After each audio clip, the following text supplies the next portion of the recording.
কখন মুসলমানি করবেন না?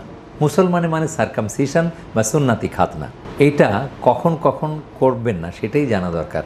হ্যাঁ, আপনি মুসলমানের সন্তান হয়েছে, আপনার ঘরে পুরুষ সন্তান, অবশ্যই মুসলমানি করবেন, কিন্তু একেবারে অ্যাবসলিউটলি নিষেধ করা আছে ডাক্তারি মতে, যদি আপনার সন্তানের হাইপোস্পেডিয়াস বা এপিসপেডিয়াস থাকে তাহলে আপনি মুসলমানি করবেন না। কারণ এক্ষেত্রে চামড়া থাকে না নিচের দিকে ভেন্ট্রালি, বা এটা যদি পুরুষাঙ্গ মনে করেন, উপর দিকে চামড়াটা এরকম হুড বা মাথার ঘোমটার মতো হয়ে ঝুলে থাকে, নিচের দিকে চামড়া থাকে না।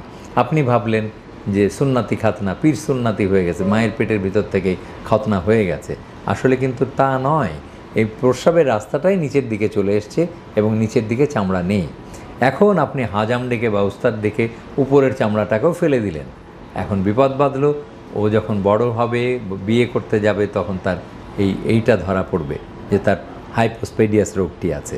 তখন ডাক্তারের কাছে নিয়ে গেলেন, ডাক্তার আপনাকে বকাঝকা শুরু করবে যে চামড়াটা ফেলে দিয়ে এসছো, তো এখন আমি প্রস্রাব রাস্তাটা কী দিয়ে তৈরি করব। আমরা এইভাবে বিপদে পড়ি। কাজেই যদি লক্ষ্য করেন যে আপনার সন্তানের পুরুষাঙ্গের নিচের দিকে প্রস্রাবের রাস্তা আছে, যেটাকে আমরা বলি হাইপোস্পেডিয়াস, এরকমটা থাকলে মুসলমানের চিন্তাও করবেন না।